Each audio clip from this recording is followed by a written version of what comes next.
안녕하세요. 저는 서울에 살고 있는 40대 여자입니다. 저는 이혼한 지 꽤 시간이 흘러 결혼 생활에 대해 잠시 잊고 지냈는데요. 얼마 전 지난 사연들을 들어보다 저와 비슷한 이야기가 있어 문득 저의 그 시절이 떠올라 이렇게 사연을 보내게 되었습니다. 너무 오랜만에 꺼낸 이야기라 조금 정신없을 수도 있겠지만 최선을 다해 적어볼 테니 다들 많은 양해 부탁드립니다. 저와 남편은 결혼을 한 지 5년 차 된 부부였어요. 남편에겐 1살 차이 나는 형이 있었는데 저희가 결혼할 당시에는 미혼이었던 시숙이 독립하여 따로 살고 있었죠. 하지만 저희가 결혼식을 올리고 난 후 1년 뒤 결혼을 하게 된 시숙은 시댁에 들어가서 살더라고요.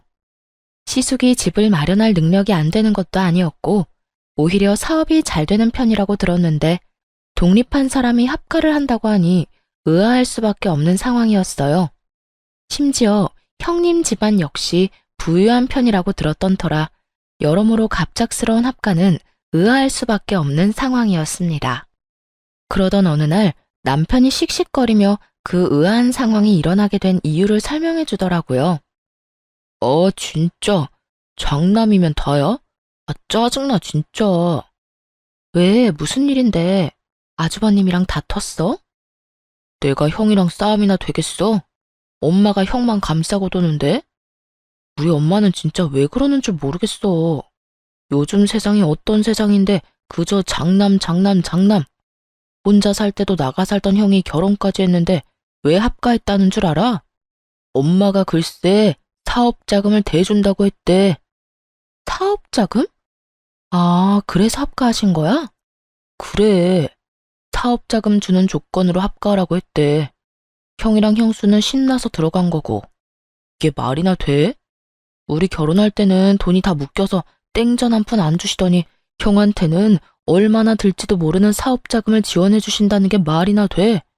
어디 차남 서러워서 살겠소? 남편은 분하다는 듯 씩씩거렸고 전 비로소 아주버님과 형님이 합가한 이유를 알게 되었죠. 사실 이 이야기를 듣는데 섭섭한 마음이 들지 않았던 건 아니었어요. 그저 그뿐 다른 생각은 맹세코 하지 않았어요. 시모가 가진 돈으로 시모 마음대로 쓰겠다는데 제가 뭘 어떻게 하겠어요. 그저 그런가 보다 하고 넘기는 수밖에요. 하지만 정작 남편은 그렇지 않은가 보더라고요. 씩씩거리며 섭섭한 마음을 표현하는 것을 넘어 저에게 효도를 강요하기 시작했으니까요. 아마 저와 남편이 시모에게 더 잘하면 본인에게도 콩고물이 떨어질 거라 생각하는 듯 했습니다. 여보, 이번 주 주말에 약속 없지? 없긴 한데 왜? 왜긴 왜야. 우리 집에 가야 할 거 아니야. 가서 엄마 비위도 좀 맞추고 반찬도 좀 해주고 오자. 왜? 어머님 나한테 뭐 섭섭한 거 있으시대? 아니, 그냥 좀 잘 보이자 이거지. 갑자기 왜? 어머님한테 밉보인 것도 아니고 어머님 나 예뻐하셔. 그 정도 예쁨으로 되겠어? 형수는 지금 그 집에서 실시간으로 쉬지 않고 엄마한테 아부떨고 있을 텐데? 당신은 뭘 몰라도 한참 모른다니까. 우리 엄마가 아빠한테 받은 유산이 얼마인 줄은 알아? 그 많은 재산 다 형한테 넘어가게 둘 거냐고. 우리도 부지런히 잘 보여서 조금이라도 받아와야 할 거 아니야. 이 무슨 뜬금없는 소리인가 싶더군요. 시모를 몰라도 한참 모른다는 생각이 들기도 했고요. 저희 시모는요, 앞서 남편이 말했듯이 저희가 결혼할 때도 땡전 한 푼 보태주지 않은 분입니다. 그래서 대출금 갚아 나갈 제가 안쓰러웠던 부모님이 현재 저희가 사는 집을 해주셨고요. 그런 시모가 아무리 합가를 조건으로 내세웠다고 한들 시숙에게 사업자금을 내준 이유가 뭐겠어요? 차남보단 장남, 시숙에게 뭐가 됐든 더 크게 물려주시겠다는 뜻 아니겠어요? 제 눈엔 훤히 보이는 시모의 의중이 남편의 눈엔 보이지 않는 듯했고 저를 끌고 끝까지 시댁으로 데리고 가더군요. 제발 부탁이라는 말까지 하면서요. 저는 남편이 부탁이라고까지 하니 남편의 뜻에 따라주기로 했어요. 남편의 뜻대로 반찬도 만들고 시모에겐 늘 그렇듯 싹싹하게 굴고요. 남편 역시 저 못지않게 시모에게 잘하려고 했고 그렇게 몇 년 동안을 저에게 효도를 강요했어요.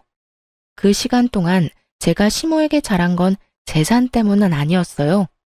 남편의 부탁 때문도 있었지만 그때까진 그저 시모와 사이가 나빠 스트레스를 받는 것보단 사이가 좋은 편이 더 나을 거라 생각했고 남편의 부모님이기에 며느리로서 해야 할 도리를 다하고 싶었던 거죠.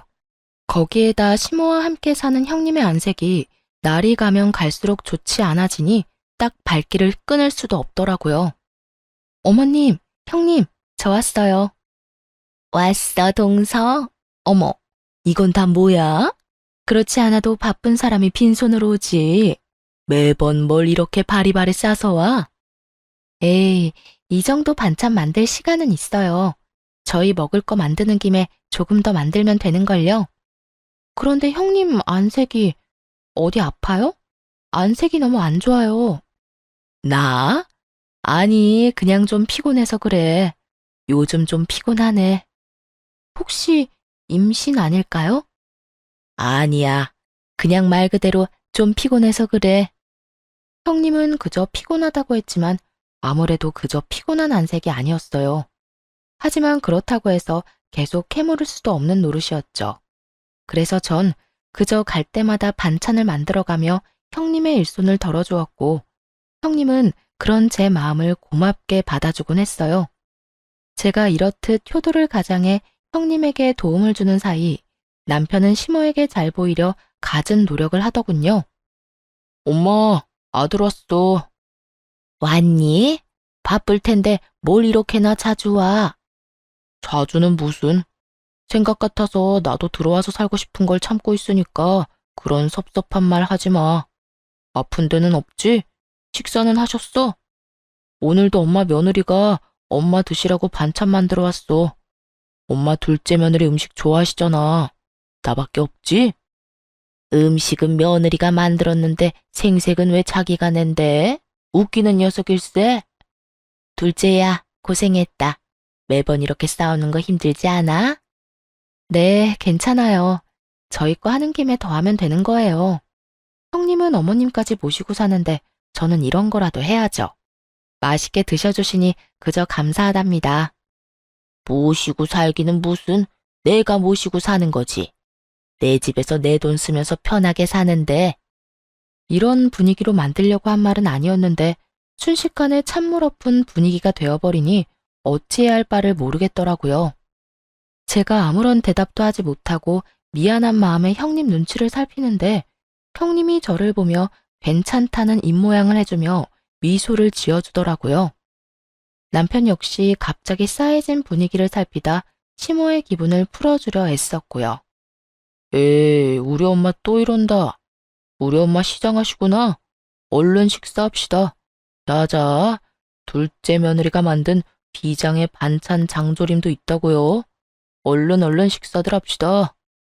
이 녀석이 하여튼 누가 막내 아니랄까봐 애교만 많아서는 내가 우리 둘째 때문에 웃고 산다. 웃고 살아. 당연하지. 둘째 아들이 최고지. 그래, 최고다. 시모는 결국 남편의 애교에 웃어 보였고 그제야 전 안도의 한숨을 내쉴 수 있었습니다. 그날 이후 전 형님의 안색이 나쁠 수밖에 없었던 이유를 알 것만 같았고 전보다 더 자주 시댁을 오가며 반찬을 가져다 주었어요. 아마 모르긴 몰라도 시모의 시집살이로 형님이 고된 것 같은데 먹거리 걱정이라도 덜어주고 싶었던 것이었죠. 제가 이렇게 하는 만큼 남편 역시 노력하고 있었지만 시모는 여전히 남편에게 최고라는 말만 할 뿐 남편이 바라는 그 어떤 것도 주지 않고 있었죠. 그렇게 시모가 가지고 있던 건물은 하나 둘 처분해 시숙의 사업 자금으로 들어가고 있었고 남편은 점점 초조해하더군요. 이번에 또 건물 내놨다고 하던데. 이제 진짜 얼마 안 남았어. 형은 도대체 뭔 사업을 어떻게 하길래 돈이 그렇게나 드는 걸까? 난들 알겠어? 나도 사업의 사자도 모르는 사람인데? 그냥 뭐 사업 확장하거나 새로운 아이템 개발 중이거나 그렇겠지. 원래 사업하면 돈 많이 든다고들 하잖아. 남 이야기해? 당신이 왜 그렇게 태연해? 난 하루하루가 피가 마른다고. 이제 정말 며칠 안 남았는데 저러다 형한테 다 주면 어떡해 해. 어떻게 하긴 어쩔 수 없는 거지. 그러지 말고 당신도 이제 마음 내려놔. 주시면 감사하게 받고 아니면 어쩔 수 없는 거지. 당신이 그렇게 애타게 빈다고 해결될 문제가 아니잖아. 나도 알아, 안다고. 그래도 욕심이 나는 걸 어떻게 해? 아쉬운 마음이 드는 걸 어떻게 하냐고. 당신은 정말 욕심 안 나? 안 아쉬워? 나도 사람인데 욕심 나고 아쉽기도 하지. 그 건물 한 채면 이렇게 힘들게 회사 생활 안 해도 될 텐데 싶은 순간도 있고. 그런데 어쩔 수 없는 일이잖아. 내가 노력한다고 한들 안 되는 일인 걸 어쩌겠어? 확실하지도 않은 일에 헛된 희망 품으면서 괜한 시간 낭비하고 싶지 않아. 그러니까 당신도 조금만 내려놔. 그래야 당신도 스트레스 덜 받지. 남편은 입을 삐죽이며 알겠다고는 했지만 전혀 조금도 안 사람 같지 않았어요. 그 뒤로도 여전히 시모를 떠보기도 하고 부동산을 돌아다니며 매물들을 확인하는 것 같았거든요. 이런 남편의 모습이 한심한 적도 많았지만 남편의 마음을 전혀 이해하지 못하는 것도 아니었기에 그저 지켜만 봤습니다. 저는 당사자가 아니라서 그러려니가 될 수 있지만 당사자인 남편의 입장에선 같은 자식인데 오로지 시숙에게만 그 많은 재산이 들어가니 시샘 날만하다는 생각도 있었으니까요. 하지만 마지막 건물이 남았을 때 남편은 애가 탈 대로 탄 것인지 저에게 화를 내며 선을 넘기 시작하더군요. 당신은 도대체 엄마한테 어떻게 하고 있는 거야? 잘하고 있는 건 맞아? 남편의 신경질적인 목소리에 저 역시 그간 참아왔던 화가 터져버렸고 목소리가 절로 날이 선 채로 흘러나왔어요. 보면 몰라? 나 정도면 며느리 중에서도 잘하는 편이야. 자주 전화해서 안부 인사도 하고 음식 맛있게 되면 가져다 드리기도 하고 말이야. 이 정도면 됐지 뭘 얼마나 더 하란 말이야. 더 해, 더 하라고. 엄마 입안에 혀처럼 굴란 말이야. 건물 이제 한 채 남은 거 알지? 당신이 그 정도는 해야 그 건물 나한테 줄 거 아니야. 그 건물 받으면 나 혼자 좋은 줄 알아? 당신한테도 좋은 일이라고. 이쯤 되니 남편의 정신 상태가 궁금했어요. 재산 바라고 부모에게 잘하는 게 그게 효도가 되나요? 그리고 사지 멀쩡한 사람이 오로지 시모 재산만 바라고 자기 일엔 최선을 다하지도 않는 것도 이해가 되지 않았고요. 더는 차별받아 할 수 있는 당연한 시샘이 아니라 그저 시모의 재산을 물려받지 못해 환장한 사람처럼 보이기까지 했어요. 그래서 전 남편에게 좀 더 단호하게 말해주었습니다. 정신 차려 제발. 그 건물 우리 주시면 좋겠지 왜 안 좋겠어? 그런데 그걸 바라고 어머님께 과하게 잘하고 잘 보이려고 애쓰고 그런 건 아닌 것 같아. 어머님이 생각해 보시고 우리한테 주시고 싶으시면 주시겠지. 그러니까 당신도 좀 그만해. 어떻게 온 정신이 전부 어머님 재산한테 가 있어? 당신 들어보니까 요즘에 일처리도 제대로 못한다며. 당시에 저는 남편과 같은 회사지만 다른 부서에 일하고 있었고 남편의 일처리가 얼마나 개판이었는지 전혀 상관도 없는 제 부서까지 남편의 이야기가 전해지는 상황이었죠. 이대로 가다간 곧 해고당해도 이상하지 않은 상황이었던 터라 저는 결국 참았던 화를 내며 남편에게 한마디 하게 되었던 것이었습니다. 조금이라도 생각이 있는 사람이라면 반성하며 부끄러워하기라도 해야 할 텐데 남편은 오히려 그깟 회사 잘려도 상관없다며 큰 소리를 치더라고요. 그깟 회사 잘려도 상관없다고. 내가 평생 일해도 그 건물 살 수 있을 것 같아? 차라리 회사 그만둘까봐. 그만두고 엄마 비서나 할까? 이 무슨 말도 안 되는 소리인지 모르겠더라고요. 아니, 도대체 가정주부인 시모에게 비서가 왜 필요한가요? 저는 도무지 이해가 되지 않았고 더 이해되지 않는 건 이 모든 말이 남편의 진심이라는 것이었어요. 정신 나간 말을 하는 남편의 눈이 기대감에 차 반짝이고 있었거든요.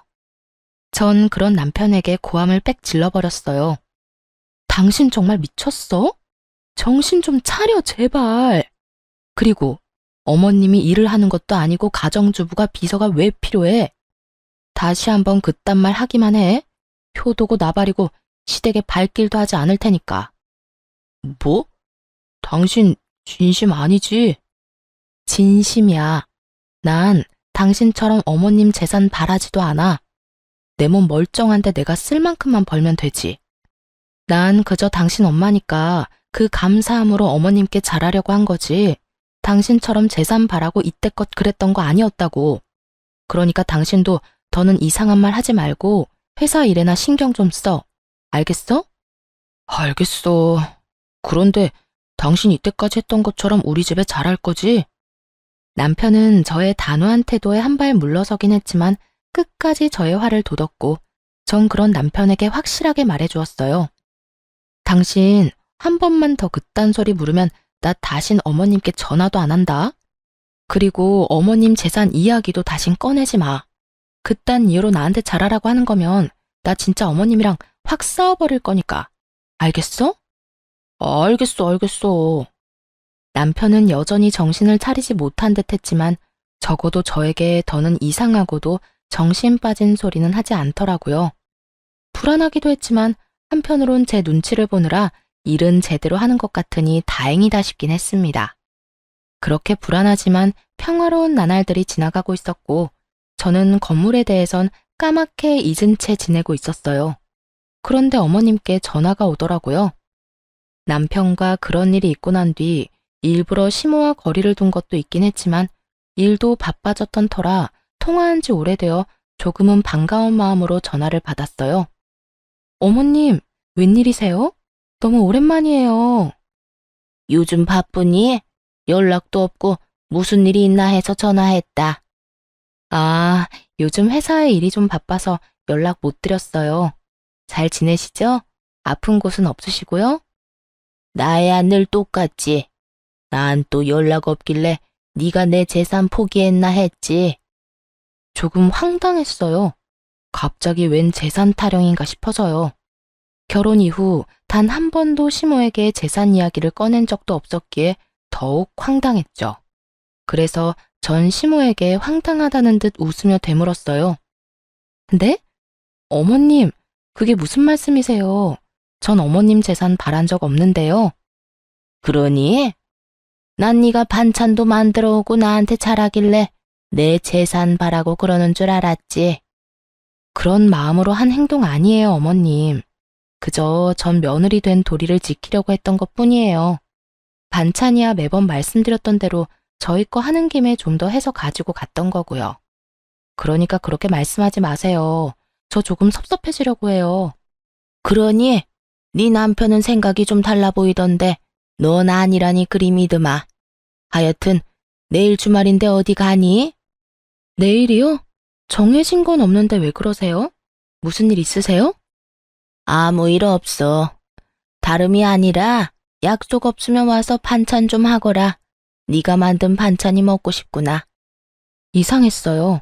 단 한 번도 이런 말을 먼저 한 적이 없었던 시모인데 갑자기 전화까지 한 것을 포함해 여러 가지로 석연치 않더라고요. 왜인지 이상한 예감이 들기도 했고요. 무언가 이상하다는 생각이 들자 가고 싶지 않은 마음이 굴뚝이긴 하지만 이미 약속이 없다고 말해버린 전 하는 수 없이 가기로 약속을 해버렸죠. 그러면 내일 그이랑 같이 갈게요. 그래, 먹고 싶은 거 문자로 보낼 테니 올 때 대충 장 좀 봐오고. 네, 어머님.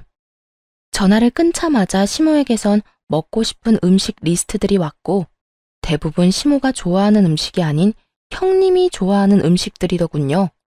더욱 싸한 기분이 들었지만 일단 전 남편과 함께 장을 봐 시댁으로 가게 되었습니다. 길게 생각해봤자 답은 없고 일단 가서 어떤 일이 일어나고 있는지 제 눈으로 확인하는 것이 빠르다는 생각에서였죠. 그렇게 전 온 신경이 곤두서 있는데 이러한 제 생각은 전혀 모르는 남편은 그저 제가 장까지 봐서 오랜만에 시댁에 간다는 사실에 한껏 신이 났더라고요. 여보, 무슨 바람이 불어서 우리 집에 가자고 했어? 이렇게 장까지 봐서 말이야. 어머님이 좀 오라고 전화 왔더라고. 나는 마음이 심란한데 당신은 그저 신나? 나는 신나지. 그동안 당신이랑 우리 집 가고 싶었는데 당신이 싫다고 할까봐 말도 못 꺼내고 있었는데 이렇게 당신이 먼저 우리 집에 가자니까 당연히 신나지 않겠어? 그런데 당신은 왜 심란해? 그냥 느낌이 안 좋아. 꼭 무슨 일이 일어날 것만 같은 기분이야. 일어날 일이 뭐가 있어. 그냥 엄마가 당신 음식 먹고 싶은가 보지. 아, 당신은 참 좋겠다. 그렇게 온 세상이 간단하고 밝기만 해서. 부럽다, 부러워. 남편은 저의 비꼬는 말에도 그저 신나서 이리저리 방방 뛰어댔고, 전 그런 남편을 끌고 시댁으로 향했어요. 시댁에 도착하니 집골이 말 그대로 엉망진창이더라고요.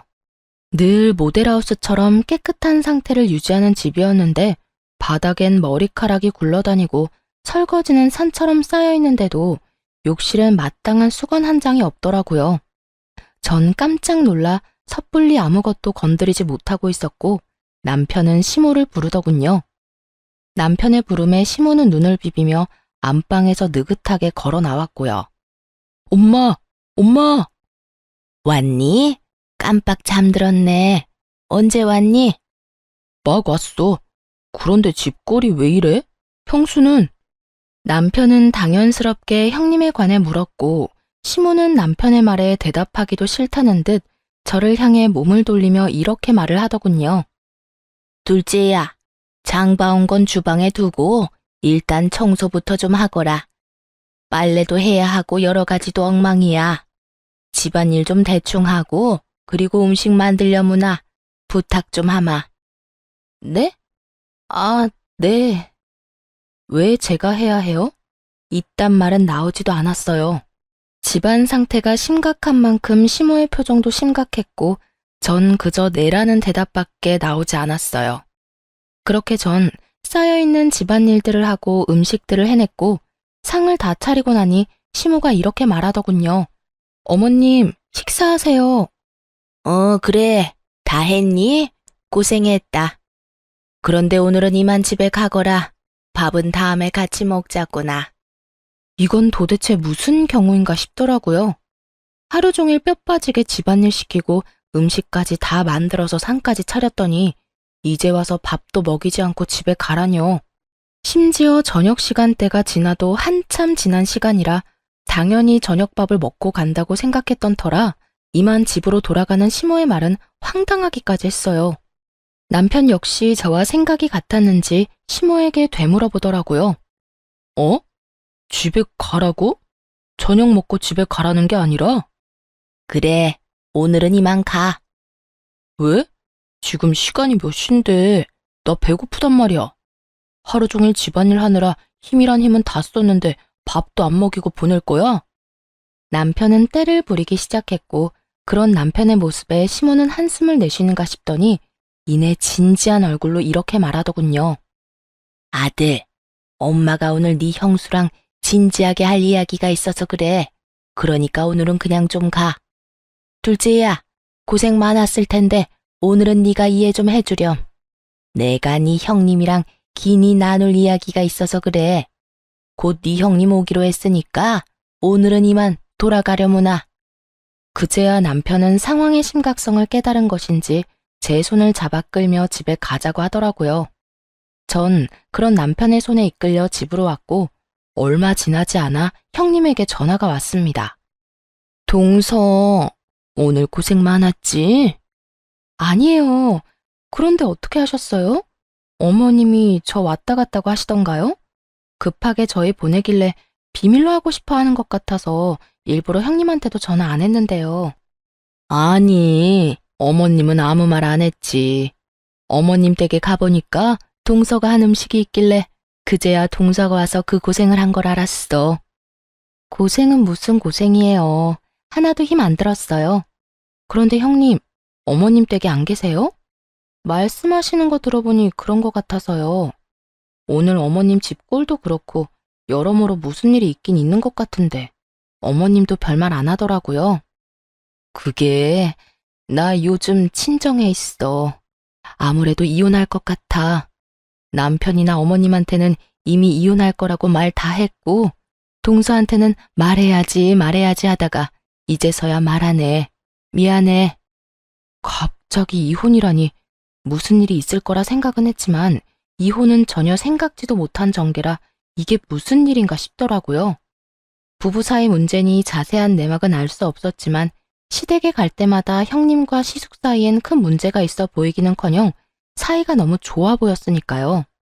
네? 이혼이요? 이렇게 갑자기 왜요? 무슨 일 있으셨어요? 아무래도 난 사업하는 남자랑 안 맞는 것 같아.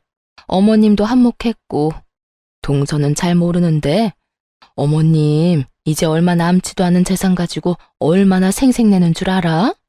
날 무슨 하녀처럼 부려먹는다니까. 남편이란 놈은 사업에 미쳐서 자기 마누라가 당하든 말든 돈만 나오면 된다고 생각하고 살고 나도 지쳤어. 전 전혀 몰랐어요. 매번 어머님 댁에 갈 때마다 형님이랑 아주버님이랑 표정 밝으셔서 그런 쪽으론 생각도 못했어요. 가끔 안색 안 좋으신 건 그저 형님 말대로 피곤하신가 보다 했는데 진작 말씀하시지. 그랬으면 저라도 더 자주 가서 좀 도왔을 텐데요. 동서가 이렇게 신경 쓸까봐 그랬지. 동서 성격에 내가 힘들다고 하면 당장이라도 달려와서 이것저것 돕는다 할 게 뻔하니까. 그렇지 않아도 일하는 사람이 나 걱정되어서 자주 오는데 내가 그런 말 하면 아예 그 집에 사는 사람처럼 들락날락 했겠지. 그나저나 앞으로 어머님이 동서를 많이 괴롭힐 거야. 종처럼 부려먹던 내가 없으니까 이젠 동서를 가만두지 않을 거야. 그래서 하는 말인데 절대로 어머님이 하라는 대로 시키는 대로 다 하지 마. 순순히 시키는 대로 다 하면 그래도 되는 사람이라 생각하고 막대할 거니까. 알겠지? 상황이 이렇게 돼서 미안해, 동서. 평소 형님과 사이가 좋았던 게 이럴 땐 큰 도움이 되더라고요. 형님은 그 뒤로도 나에게 당부와 걱정 어린 우려들을 긴 시간 쏟아내 주었고, 전 형님 덕에 그간 몰랐던 시모의 모든 것을 알게 되었습니다. 시모는 그간 형님을 종부리듯 사람을 부려먹었다고 하더라고요. 시모는 정말 손가락 하나 까딱하지 않았고 형님이 너무 힘이 들어 인상이라도 찌푸리는 날엔 불호령이 떨어졌다고 했어요. 남편 잘 만나서 넓은 집에서 호강하는 주제에 그 정도 일이 힘드냐면서요. 그러면서 그런 식으로 힘든 티 내면 정말 삶이 힘들게 만들어주겠다고도 말했다더군요. 시숙의 사업 자금을 끊어버리겠다는 말이었죠.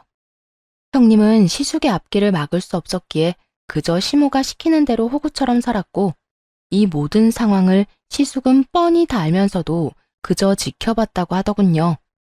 그런 날들이 반복되자 형님은 결국 폭발해버렸고 시모와 대판 싸우고 집을 나와버렸다고 했어요. 그러면서 하는 말이 앞으로 제가 타깃이 될 테니 조심하라고 당부 또 당부해 주더라고요. 형님의 말을 들으면서도 설마 나에게까지 그런 짓을 할까 했는데 상황은 형님의 말처럼 흘러가더군요. 그간 저에게 먼저 연락을 잘 하지도 않던 시모는 틈만 나면 저에게 연락을 해 이것저것 시켜 먹으려고 들더라고요. 둘째야, 오늘 회사 마치고 집으로 좀 오거라. 오늘이요? 그래, 오늘. 와서 화장실 청소도 좀 하고 수건도 좀 삶거라. 수건이 영 시원치가 않아. 푹 삶아야 때도 지고 뽀송뽀송하기도 하고. 그리고 오는 김에 장도 좀 봐오고. 돈은 오면 줄 테니 장 보는 김에 과일도 좀 넉넉히 사와. 과일도 다 떨어져 가니까. 알겠지? 그러면 오는 걸로 알고 끊으마. 말이 좋아야 부탁이지. 이건 뭐 앞으로 절 호구 취급을 하겠다는 선포와도 같더군요. 형님에게 들은 말이 없었다면 그놈의 며느리로서 해야 할 도리라고 생각하며 호구 잡히는 줄도 모르고 시댁으로 갔겠지만 들은 말이 워낙 많았던 저는 시모에게 뭐 하나라도 효도하고 싶어 안달이 난 남편에게 전부 넘겨버렸어요. 바보 같은 남편놈은 아무것도 모르고 신나서 시댁으로 달려갔고 그럴 때마다 시모는 저에게 연락이 와 형님에게 그랬던 것처럼 재산 타령을 하기 시작했어요. 내가 오늘 너한테 오라고 하지 않았니? 왜 네가 안 오고 내 아들을 보내? 제가 뭘 할 줄 안다고. 제가 가려고 했는데 일이 워낙 바빠서요. 너희 같은 회사지 않니? 너는 바쁜데 네 남편은 한가해? 말이 되는 변명을 해야 믿는 척이라도 하지. 어머님, 남편이랑 저랑 부서가 달라요. 부서마다 하는 일도 다르고 일이 다르니 바쁜 시기도 다르고요. 요즘은 우리 부서가 유난히 바쁘고 남편 부서는 한가한 편이라서 그래요. 정 못 믿겠으면 남편한테 물어보세요. 됐다. 그걸 못하러 물어봐. 뭐 중요한 거라고. 하여튼 앞으로 내가 부르면 제깍제깍 달려오거라. 그래야 내가 너 하는 짓이 예뻐서라도 하나 남은 건물 네 남편한테 주지 않겠니? 그러니까 나한테 잘해. 시키는 대로만 잘해도 긍정적으로 잘 생각해 볼 테니까. 재산에 눈꼽만큼도 관심이 없었던 저에게 시모의 이런 말들이 무서울 리가 없었고, 그랬기에 전 말 같지도 않은 말들을 한 귀로 듣고 한 귀로 흘려버렸습니다. 그렇게 시모가 저를 부르면 저는 남편을 보내버리는 일상이 반복되고, 어느 날은 시모에게 한 소리 들은 남편이 저에게 화를 내더라고요. 당신, 이때까지 우리 엄마가 나 부른 게 아니라 당신 부른 거라며? 당신은 나 부른 거라고 했었잖아. 누굴 불러서 누가 가든 그게 무슨 상관이야? 누구라도 가서 집안일 했으면 됐지. 그리고 당신 엄마 집 일인데 꼭 나만 가서 해야 한다는 법이라도 있어? 누구든 시간 남고 마음 가는 사람이 가서 하면 되는 거지. 엄마가 싫다잖아. 엄마가 나 말고 당신 보고 오래. 오늘도 나한테 얼마나 짜증냈는 줄 알아? 마누라 말이라면 똥도 먹을 놈이라는 말까지 했다고. 앞으로는 엄마가 부르면 당신이 가. 당신이 가서 집안일을 하든 엄마 어깨를 주물러 주든 엄마가 시키는 일은 당신이 하란 말이야. 저는 이 말이 꼭 앞으론 시모의 하녀로 살라는 말처럼 들려 기분이 너무 나쁘더라고요. 제가 강아지도 아니고 오라가라 하면 그 말을 다 들어야 하나요? 하물며 집에서 키우는 강아지도 자기 기분 나쁘면 무시하고 들은 척도 안 하는 마당에 이 무슨 개보다도 못한 취급인가 싶었어요. 여보, 내가 진짜 마지막으로 말하는 거니까 잘 새겨들어. 효도를 하고 싶거든 당신이 직접 해. 괜한 사람 괴롭히지 말란 말이야. 나 요즘 일하느라 정신없어서 시댁까지 신경 쓸 여유도 없고 일이 한가하다고 한들 시댁 일 도맡아서 할 생각도 없어. 특히 당신처럼 재산 바라고 하는 효도? 난 더 이상 하고 싶지 않아. 그러니까 나한테 강요하지 마. 제 말에 남편은 기분이 상해버렸는지 빈정거리며 가소로운 협박을 하더라고요. 어이구 무서워라. 어디 겁나서 효도하라는 말이라도 할 수 있겠어? 그래, 나도 좋다 이거야. 앞으로 당신한테 절대 우리 집에 가라는 말 안 할게. 안 하면 되잖아. 대신 우리 엄마한테 건물 물려받으면 당신은 국물도 없으니까 그런 줄 알아. 10원짜리 하나 주지 않을 테니까 그때 가서 섭섭해하지나 말라고. 30살 넘은 남자가 어쩌면 이렇게도 유치한지. 정말 제가 남편을 데리고 사는 것인지 3살짜리 아들을 데리고 사는 것인지 헷갈릴 지경이었어요. 아니 3살짜리라면 귀엽기라도 하지. 이건 재산에 눈이 멀어서 마누라까지 호구 잡히게 하려고 하니 오만정이 떨어지려고 하더라고요. 아휴, 제발 돈 좀 받아달라고 무릎 꿇고 빌어도 절대 안 받을 테니까 그런 걱정 말고 제발 당신 선에서 당신이 알아서 효도해라. 알겠어? 그 후로도 전 여전히 시모가 부르면 남편을 보내버렸고 남편은 기분 나쁜 티를 내긴 했지만 늘 저를 대신해 시댁으로 가더군요. 그러던 어느 날 시댁으로 간 남편이 시모와 함께 집으로 돌아오는 것이 아니겠어요? 남편의 양손엔 시모의 짐이 가득했고 전 무슨 일인지 물었어요. 어머님, 갑자기 무슨 일이세요? 당신 손에 그건 뭐야? 무슨 짐이야? 저의 물음에 남편은 제 눈치를 살피며 조심스럽게 말을 꺼내더라고요. 이게 뭐냐면 우리 엄마 짐이야. 한동안 우리 집에서 지낼까 하고. 남편의 눈치를 보아하니 남편이 계획한 일은 아닌 듯 했고 시모가 독단적으로 밀어붙인 듯 했어요. 남편은 지나치게 제 눈치를 살피고 있었고 그런 남편의 행동이 마음에 들 리 없었던 시모는 저를 쏘아보며 당당하게 제 집에서 살겠다고 선포하더라고요. 뭘 그렇게 눈치를 보면서 말해? 나 한동안 여기서 좀 지내마. 너도 들어서 알겠지만 첫째네 결국 이혼했어. 그것 때문에 우리 장남이 속이 많이 상하는지 술을 마시고 집에 들어오는 날이 잦아져서 내가 잠을 통 못 자고 있고 말이다. 그래서 한동안은 내가 여기서 지내면서 기력 회복 좀 하려고 한다. 이건 무슨 자다가 봉창 두드리는 소리인가 싶더라고요. 아니, 시숙이 이혼을 했는데 왜 우리 집에 오는 건가요? 시숙이 술에 취해 집에 오면 앞으로 술을 자제하라고 하면 되는 일 아닌가요? 왜 애꿎은 우리 집에 와서 다짜고짜 살겠다고 하는 것인지 이해가 되지 않더라고요. 저에게 상의 한마디도 없이요. 저도 며느리로서의 도리 참 좋아합니다. 그런 저라도 이건 아니라는 생각이 들더라고요. 지금 이 자리에서 이 사태를 허용하고 넘어간다면 그 후에 일어날 일이 불보듯 뻔했으니까요. 아니요, 어머님. 전 싫습니다. 내가 잘못 들은 것 같은데 방금 너 뭐라고 그랬니? 싫다고 그랬니? 네, 싫어요. 저는 어머님이랑 같이 사는 거 생각도 해본 적 없어요. 아니, 100번 생각해 본다 한들 싫어요. 너 정말 이딴 식으로 나올 거니? 내가 여기서 평생 산다는 것도 아니고 잠시 좀 지내다가 가겠다는데 그것도 안 된다 이 말이니? 시모는 저의 당돌함이 어이가 없다는 듯 되물어오더라고요. 마치 당연히 네가 해야 할 일인데 왜 안 된다고 하는지 이해가 되지 않는다는 투로요. 전 그런 시모의 말투가 더욱 마음에 들지 않았고 제대로 알아듣도록 더욱 강하게 말을 했어요. 네, 싫어요. 어머님은 잠깐이라고 하지만 그 잠깐이 1년이 될지 10년이 될지 누가 알겠어요? 어머님 형님께도 잠깐만 같이 살자고 해놓고선 4년을 부려먹으셨다면서요. 전 죽어도 그렇게는 못 사니까 그런 줄 아시고 돌아가 주세요. 전 단호했고 그런 저의 태도에 남편이 더 놀라 저를 뜯어말리기 시작하더군요. 당신 미쳤어? 엄마한테 지금 그게 무슨 말이야? 말투는 또 그게 뭐고? 얼른 사과드리지 못해? 얼른 싹싹 빌고 엄마가 쓸 방 청소나 해. 얼른. 싫어. 내가 왜 그래야 하는데?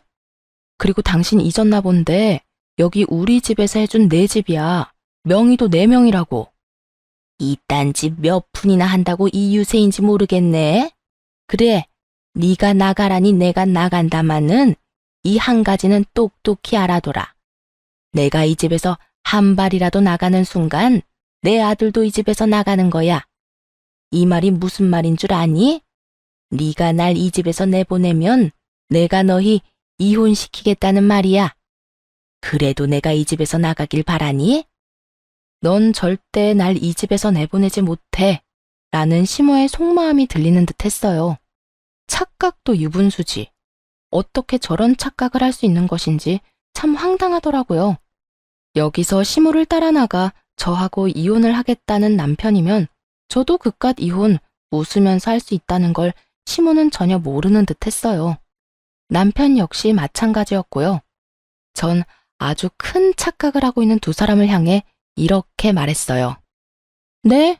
그래도 상관없으니 지금 당장 나가주세요. 당신도 마찬가지야. 어머님 말씀대로 내가 어머님 나가라고 해서 나랑 이혼할 생각이면 지금 당장 짐들 다 싸들고 가. 2번 다신 짐 핑계로 이 집에 들락날락하는 일 없게. 들었지? 아들, 당장 짐 챙겨. 네 마누라가 겁대가리 없이 짓거리는 거 보니까 이참에 버릇을 단단히 고쳐줄 필요가 있겠구나. 어디 법원 가서도 그리 당당할 수 있는지 두고 보자. 두 여자의 진심 가득한 선포에 남편은 잠깐 멈칫한다 싶더니 이내 시모의 강한 눈빛 한 번에 짐을 다 챙겨 시모의 뒤를 따라 집을 나가버리더라고요.